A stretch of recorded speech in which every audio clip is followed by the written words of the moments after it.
The Mother consists of 6 chapters. All of them were written on 1927. The first chapter was originally written as a message, the second to 5th chapters as letters, and the sixth and longest chapter was written for inclusion in a booklet that eventually comprised of message, the letters, and chapter 6. This booklet was first published under the title The Mother in 1928. Chapter 1.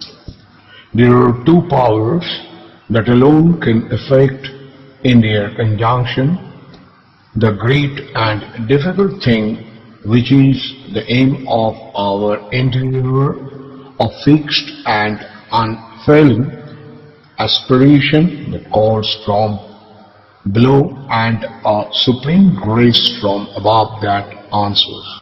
But the supreme grace will act only in the conditions of the light and the truth. It will not act in conditions laid down it by the falsehood and the ignorance. For if it were to yield to the demands of the falsehood, it would defeat its own purpose, deserve the conditions of the light and truth.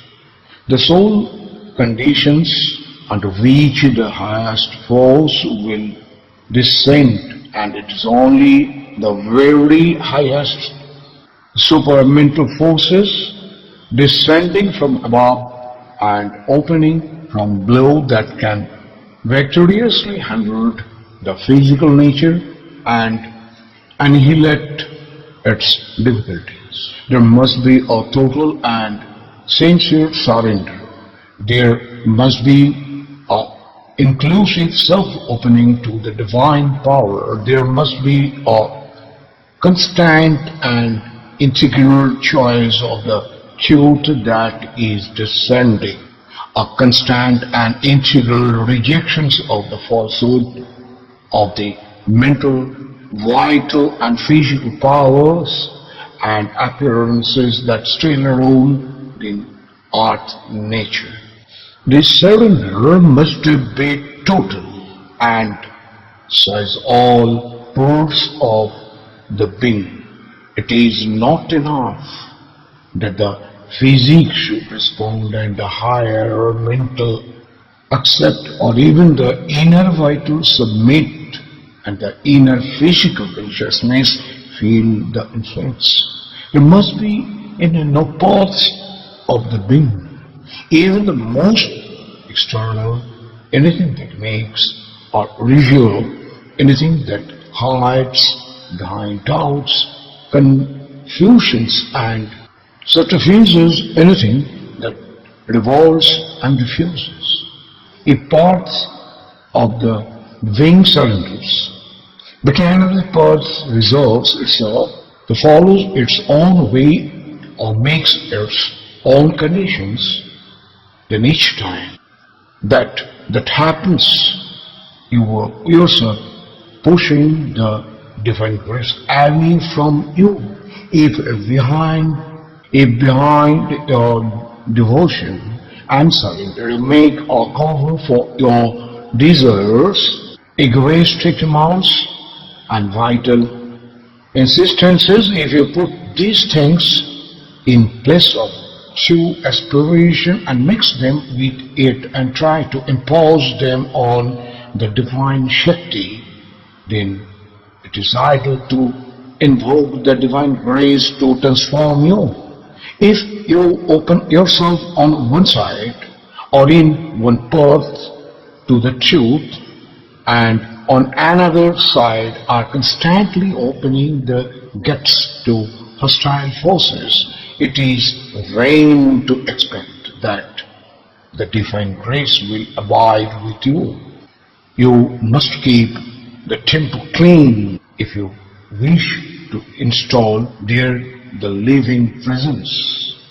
If each time the power intervenes and brings in the truth, you turn your back on it and call in again the falsehood that has been expelled. It is not the divine grace that you must blame for failing, no, but the falsity of your own will and the imperfection in your own surrender. If you call for the truth and yet something in you chooses what is false, ignorant, and undivine, or even simply unwilling to reject it altogether, then always you will be open to attack, and the grace will recede from you. Detect first what is false or obscure in you, and persistently reject it. Then alone can you rightly call for the divine power to transform you. Do not imagine that truth and falsehood, delight and brokenness, surrender and selfishness can be allowed to dwell together in a house concentrated to the divine. The transformation must be integral, and integral therefore the rejections of all withstands it. Reject the false notions that the divine power will do and is bound to do everything for you at your demand, and even though you do not satisfy the conditions laid down by the Supreme, make your servant true and complete, then only will all else be done for you. Reject too the false and indolent expectations that the divine power will do even the surrender for you. The Supreme demands your surrender to her, but does not impose it. You are free at every moment till the irrevocable transformations comes. To deny and to reject the divine, or to recall yourself giving, if you are willing to suffer the spiritual consequence, your surrender must be self-made and free. It must be the surrender of a living being, not of an inert automation or mechanical tool. An inert passivity is constantly confused with the real surrender. But out of an inert positivity, nothing true and powerful can come. It is the inert positivity of physical nature that leaves it at the mercy of every obscure and divine or undivine influence. A glad and strong and in full submission is demanded to the working of the divine force. Obedience of the inner mind, disciple of the truth, of the inner warrior who fights against obscurity and falsehood, of the faithful servant of the divine. This is the true attitude. This is the true attitude, and only those who can take and keep it preserve the faith, unshaken by disappointments and difficulties, and shall pass through the ordeal to the supreme victory and the great transmutations. Now chapter 2. In all that is done in the universe, the divine through his Shakti is behind all action, but he is veiled by his Yoga Maya and works through the ego of the Jiva in the lower nature. In Yoga also, it is the divine who is the sadhaka and the sadhana. It is his Shakti with light, power, knowledge, consciousness, ananda, action upon the other, and when it is opened to her, pouring into it with these divine forces, that makes the sadhana possible. But so long as the lower nature is active, the personal efforts of the sadhaka remains necessary.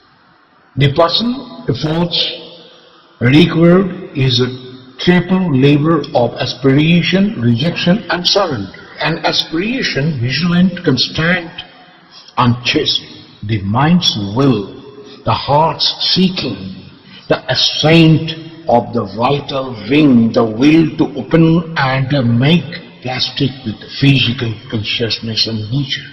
Now the rejection of the movements of the lower nature, rejection of the mind's ideas, opinions, preferences, habits, constructions, so that the true knowledge may find free room in a silent mind. Rejection of the vital nature's desire, demands, cravings, sensations, passions, selfishness, pride, arrogance, lust, greed, jealousy, envy, hostility to the truth, so that the two powers, the joy may pour from above into a calm, large, strong, concentrated, vital being. Rejection of the physical nature's stupidity, doubt, disbelief,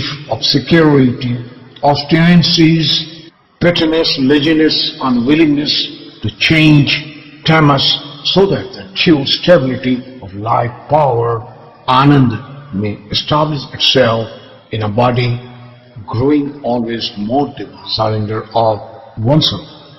And all one is and has, and every plan of the consciousness and every movement to the divine and the Shakti in proportion as the surrender and self-concentration's progress, the sadhaka becomes conscious of the divine Shakti, doing the sadhana, pouring into him more and more of hustle, finding in him the freedom and perfection of the divine nature.